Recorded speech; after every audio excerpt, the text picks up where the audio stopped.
माता की, भारत माता की, गौ माता की, गौ माता की, गंगा माता की, गंगा माता की, सत्य सनातन धर्म की, सत्य सनातन धर्म की, भक्त प्रहलाद की, भक्त प्रहलाद की। नमः पार्वती पते।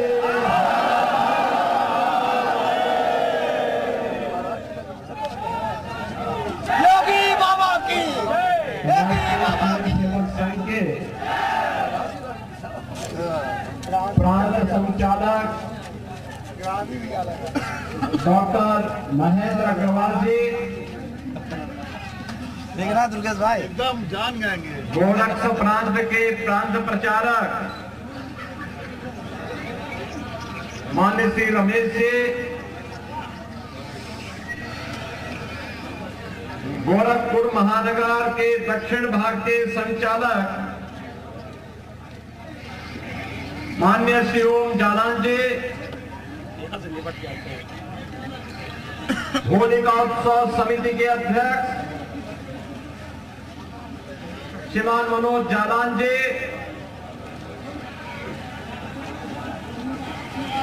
होलिका उत्सव समिति के इस शोभा यात्रा कार्यक्रम में अपनी शुभेच्छा प्रदान करने के लिए यहां पर उपस्थित जगत गुरु सतवा बाबा श्री संतोषाचार्य जी महाराज, कालीबाड़ी के श्री महंत श्री रविंद्र दास जी महाराज, माननीय सांसद श्री रवि किशन जी, महापौर डॉक्टर मंगलेश श्रीवास्तव जी, राष्ट्रीय स्वयंसेवक संघ के सह विभाग संचालक श्रीमान आत्मा जी, होलिका उत्सव समिति के सभी पदाधिकारीगण, हजारों की संख्या में इस आयोजन में उपस्थित गोरखपुर के सभी उपस्थित बहनों और भाइयों, आज होली का पावन पर्व है और ये हमारा सौभाग्य है कि होली का जो संदेश है परस्पर सद्भाव के साथ आपसी मतभेदों को भुला करके एक समरस भाव के साथ हम इस आयोजन का हिस्सा बने और होलिका उत्सव समिति के इस आयोजन में जब मुझे आप सबके साथ इस आयोजन का हिस्सा बनने का अवसर प्राप्त हुआ है, मैं आप सभी को, पूरे प्रदेशवासियों को होली की पावन पर्व की हृदय से बधाई देता हूं। प्रदेशवासियों की शुभकामनाएं व्यक्त करता हूं। बहनों और भाइयों, पर्व और त्योहारों की ऐसी परंपरा दुनिया के पास किसी भी अन्य देश में, किसी भी अन्य जाति मत या मजहब के पास नहीं, जितनी समृद्ध परंपरा सनातन धर्म के पास है। सनातन धर्म की ताकत ही हमारी आस्था है और आस्था की आत्मा है हमारे पर्व और त्योहारों में। इन पर्व और त्योहारों के माध्यम से ही भारत आगे बढ़ता है।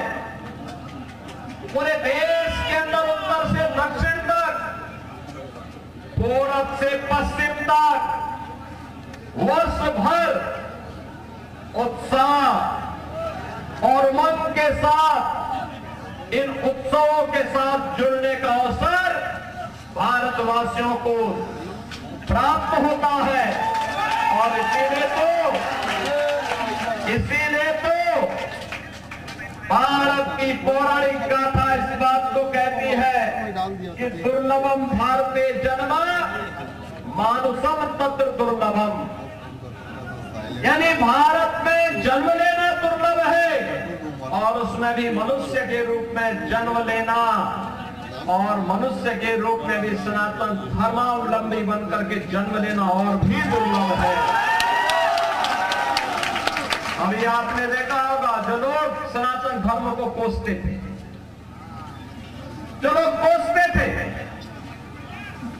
उन्होंने सनातन धर्म की भी और भारत की सामर्थ्य भी प्रयागराज महाकुंभ के माध्यम से देखी है। 66 करोड़ से अधिक श्रद्धालु एक साथ एक घाट पर आकर के त्रिवेणी के महासंगम में आकर के महास्नान का पुण्य का भागीदार बना है। न कोई जाति का भेद, न कोई क्षेत्र का भेद, न कोई मत और संप्रदाय का भेद,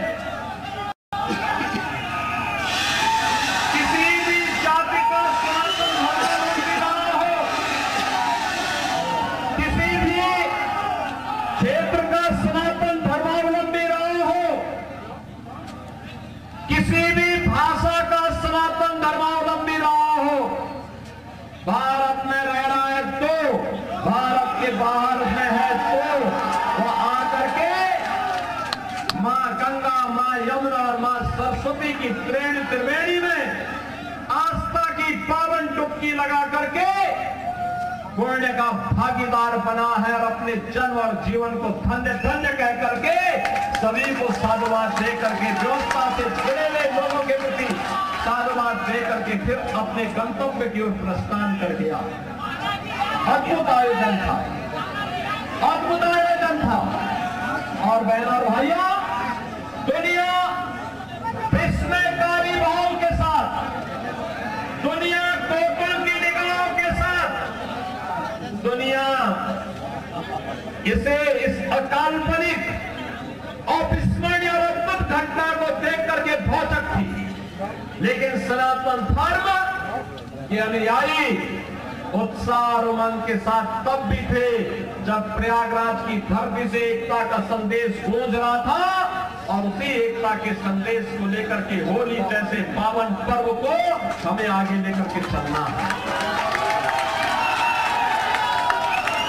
जो लोग हमें मानते थे कि हम विभाजित हैं जाति के नाम पर, छुआछूत और अस्पृश्यता के नाम पर, हम लोगों से पूछना चाहिए कि भगवान ने तुम्हें दृष्टि दी है, जाओ तुम हमें बदनाम करते थे, हमारे सनातन धर्म को बदनाम करते थे, तुम्हें देखना है तो प्रयागराज के संगम में आकर के देखो कौन जातिवाद थी, कौन छुआछूत था, कौन अस्पृश्यता था। वहां तो राष्ट्राध्यक्ष हो या एक सामान्य गांव का निवासी, वहां पर कोई बड़ा धर्माचार्य रहा हो या गांव में निवास करने वाला एक सामान्य योगी सन्यासी, इन सब ने एक ही संगम में जाकर के मां गंगा के प्रति अपनी कृतज्ञता ज्ञापित करते हुए आस्था की पावन डुबकी लगाई है। कौन है लोग हैं जो बांटने का काम कर रहे हैं? ये वही लोग हैं जिन्होंने अयोध्या में राम मंदिर का विरोध किया था। ये वही लोग हैं जो गौ तस्करी में लिप्त थे और गौ हत्यारों को प्रश्रय देकर के उन्हें सत्ता में भागीदारी बनाते थे। ये वही लोग हैं जो बोलते हैं कि भारत कभी विकसित भारत नहीं हो सकता है। बहनों और भाइयों, इन लोगों की मंशा देश के प्रति, सनातन धर्म के प्रति जग जारी रहे और इसीलिए मैं आप सबसे कहने के लिए आज आया हूं कि पर्वों की परंपरा को आगे बढ़ाना, और मर्यादा पुरुषोत्तम भगवान श्री राम ने तो हमें मर्यादा का ही पाठ पढ़ाया है। मर्यादा के पथ पर आगे बढ़ करके बड़ी पवित्रता के साथ जब हम आगे बढ़ेंगे, लक्ष्मण रेखा का उल्लंघन स्वयं नहीं करेंगे। प्रयागराज महाकुंभ ने संदेश दे दिया है, 66 करोड़ 30 लाख से अधिक श्रद्धालु आते हैं, लेकिन एक भी छेड़छाड़ की घटना नहीं, एक भी लूटपाट की घटना नहीं, एक भी कोई ऐसी घटना नहीं जिसके कारण किसी भी सनातन धर्मावलंबी को सिर नीचे करना पड़े। ऐसा अद्भुत अनुशासन, ऐसा अद्भुत मर्यादा, ऐसी अद्भुत छटा ये प्रयागराज ने हम सबको दी है। और आज इस अवसर पर जब होली जैसे इस पावन रंग भरे उत्साह और उमंग की होली के साथ जुड़ने का अवसर आज हमें प्राप्त हो रहा है, लगभग 100 वर्षों की इस परंपरा को एक और दुनिया के सबसे बड़े सांस्कृतिक संगठन राष्ट्रीय स्वयंसेवक संघ की शताब्दी महोत्सव का यह वर्ष है, और दूसरी ओर इस होलिका उत्सव समिति के भी कुछ ही वर्षों में शताब्दी महोत्सव का आयोजन होगा। जिस मर्यादा के साथ, जिस पवित्र भाव के साथ ये कार्यक्रम आगे बढ़े हैं, समाज को जोड़ने का होलिका उत्सव समिति का आयोजन भी उसी समाज को जोड़ने का एक सशक्त माध्यम बने। हम परस्पर गले मिलेंगे, बैर भाव को विस्मृत करेंगे, विकृतियों को तिलांजलि देंगे। कल आपने होलिका दहन का कार्यक्रम करके साबित किया है, हजारों वर्षों की इस परंपरा के साथ जुड़ करके, कि अगर हमारा कोई किन्हीं कारणों से कोई अहंकार आ गया, कोई छल और छद्म का भाव हमारे मन में आ गया, हम उसे तिलांजलि दे करके पूरी तरह उसको भस्म करने का काम करेंगे, जैसे होलिका दहन के कार्यक्रम के माध्यम से किया गया। बहनों और भाइयों, याद रखना सनातन धर्म का एक ही उद्घोष है, और वो उद्घोष है कि तो धर्मस्त तो जया। जहां धर्म होगा वहीं विजय होगी, जहां धर्म होगा वहीं सत्य होगा, जहां सत्य होगा वहीं विजय होगी। और विजय के पथ के लिए साधना करनी पड़ती है। विजय के पथ पर आगे बढ़ने के लिए व्यक्ति को परिश्रम करना पड़ता है। साधना जितनी कठिन होती है, सिद्धि उतनी ही बड़ी होती है, और उतनी बड़ी सिद्धि के लिए हमें आगे बढ़ना है। प्रधानमंत्री मोदी जी ने देशवासियों के सामने विकसित भारत का एक संकल्प दिया है। विकसित भारत तभी विकसित हो सकता है, हमारा भारत तभी विकसित हो सकता है जब वो एक होगा तो श्रेष्ठ होगा, श्रेष्ठ होगा तो दुनिया की कोई ताकत उसे विकसित बनने से रोक नहीं सकती है। और इसलिए पूरा प्रयास, हमारी पूरी साधना राष्ट्र माता के चरणों में समर्पित होनी चाहिए। इससे बढ़कर के संकल्प हमारे लिए दूसरा नहीं हो सकता है, और राष्ट्र माता के प्रति समर्पण का यह भाव ही हमें आज भगवान नरसिंह की आरती और उनकी भव्य शोभा यात्रा के साथ जोड़ने का एक अवसर भी प्रदान करता है। याद करिए कितनी बड़ी परंपरा है। हजारों वर्ष पहले जब दुनिया अंधकार में जीती थी, तब भारत के अंदर सत्य की स्थापना के लिए भगवान का जो तीसरा अवतार होता है, वह अवतार होता है नरसिंह का। नरसिंह अवतार उन लोगों के लिए एक चेतावनी है जो मान करके चलते हैं कि हम जो चाहेंगे वो कर लेंगे। ये कभी नहीं हो सकता है। इस घमंड को, हिरण्यकश्यप के इस घमंड को, होलिका के इस दम्भ को होलिका दहन के माध्यम से भी और हिरण्यकश्यप के स्तंभ को तोड़ने के लिए भगवान श्री हरि विष्णु ने अपना तीसरा अवतार नरसिंह के रूप में इस धराधाम पर दे करके लोक कल्याण का मार्ग प्रशस्त किया था। सनातन धर्म की विजय पताका को आगे बढ़ाने का काम किया था। लेकिन हमारे सामने भक्त प्रहलाद का भी उदाहरण है। याद रखना, भगवान की कृपा हर एक पर हो सकती है, बशर्ते उसका मार्ग सत्य का है। सत्य का मार्ग है तो ईश्वर की कृपा उस पर जरूर बरसेगी। भक्त प्रहलाद ये स्वयं एक ऐसे कुल में पैदा हुए जिस कुल में उसका बाप स्वयं, उनके पिता स्वयं, हिरण्यकश्यप स्वयं नास्तिक था, श्री हरि विष्णु पर विश्वास नहीं करता था, उनकी अवमानना करता था। लेकिन प्रहलाद ने ठीक इतर अब से अलग हट करके, उससे अलग हट करके भगवान की भक्ति को माना। यानी भगवान की भक्ति का मतलब राष्ट्र भक्ति का मार्ग प्रशस्त किया और राष्ट्र भक्ति के माध्यम से अपना जन्म और जीवन धन्य करके आने वाले समय के लिए, आने वाली पीढ़ी के लिए एक प्रेरणा बन गई। उसी प्रेरणा का केंद्र बिंदु हम सबको बनना है अपने देश के लिए। और इसी भाव के साथ होली के इस पावन पर्व के साथ हमें जुड़ने का अवसर प्राप्त हो रहा है। आज के इस अवसर पर मैं आप सभी नागरिकों को, पूरे प्रदेशवासियों को होली की बधाई देता हूं। होली के संकल्प के साथ जोड़ने का आह्वान भी करता हूं। होली का एक ही संदेश है, होली का एक ही संदेश है कि एकता से ही अखंड रहेगा ये देश। होली का है एक संदेश, एकता से ही अखंड रहेगा ये देश और अखंड रहेगा तो एक भारत श्रेष्ठ भारत की परिकल्पना अपने आप साकार होगी।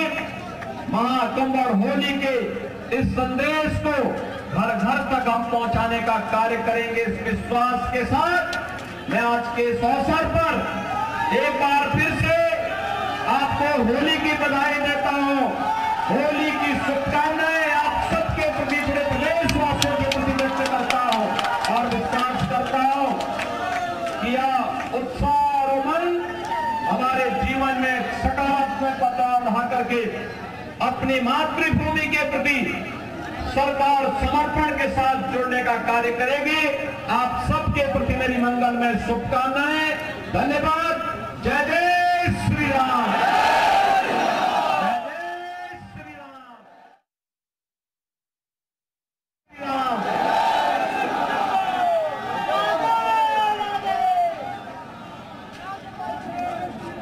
किया है।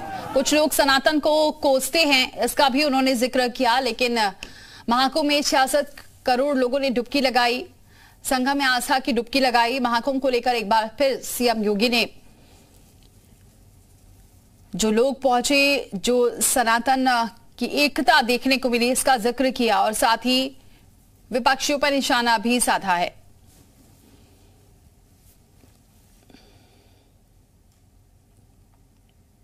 तो संगम में आस्था की लोगों ने डुबकी लगाई, जिसको लेकर लोग तमाम बातें कर रहे थे। विपक्षी दल जो बातें कर रहे थे उसको लेकर उन्होंने एक बार फिर से निशाना साधा। होली मतभेद खत्म करने का त्योहार है। त्योहार पर्व की ऐसी परंपरा कहीं नहीं है जो सनातन में है। देशवासियों को होली की शुभकामनाएं दी हैं,